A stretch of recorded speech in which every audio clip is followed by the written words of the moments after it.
সালাম আলাইকুম। আমাদের ক্রিস্টাল মেটেরিয়ালের ইন্ডিয়ানো কাভারগুলো চলে আসছে। তো দেখতে পাচ্ছেন প্রিমিয়াম কোয়ালিটি এবং ঘন হলো মেটেরিয়াল, কখনো হলুদ হবে না এবং M52 প্রিসিশন ম্যাক্সেফ সহকারে, মানে আপনি ম্যাগনেটিক চার্জার মানে পাওয়ার ব্যাংক সবগুলো ব্যবহার করতে পারবেন। এবং যেহেতু এগুলা পিসি কেস, মানে এগুলা প্লাস্টিক পলিকার্বনেটের, এর জন্য আমাদের প্যাকেজিংটাও আমরা একটু চেঞ্জ করেছি এবার।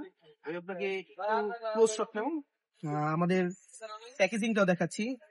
প্যাকেটিং হবে, প্যাকেটিং এর মধ্যে আপনার আর একটা পলি পাবেন, পলির ভিতরে মালটা রাখা হয় যাতে সহজে স্ক্র্যাচ না পড়ে। ঠিক আছে, একদম ক্রিস্টাল ক্লিয়ার মেটেরিয়াল, ক্রিস্টাল মেটেরিয়ালে আপনার মোবাইলে ট্রান্সপারেন্ট রূপ দেওয়ার জন্য এই কাভারের উপর আর কোনো কাভারই হয় না। আর অনেকেই চায় তাদের ক্রিস্টাল কাভার গুলো ব্যবহার করতে। তো আমাদের নতুন প্যাকেজিং এর সাথে নতুন প্রোডাক্ট গুলো চলে আসছে। আইফোন 11 থেকে 17 প্রো ম্যাক্স এর জন্য সকল মডেল পেয়ে যাবেন। তো অর্ডার করার জন্য আমাদেরকে হোয়াটসঅ্যাপে নক করতে পারেন অথবা ইনবক্সে আমাদেরকে নক করতে পারেন। ধন্যবাদ, আসসালামু আলাইকুম।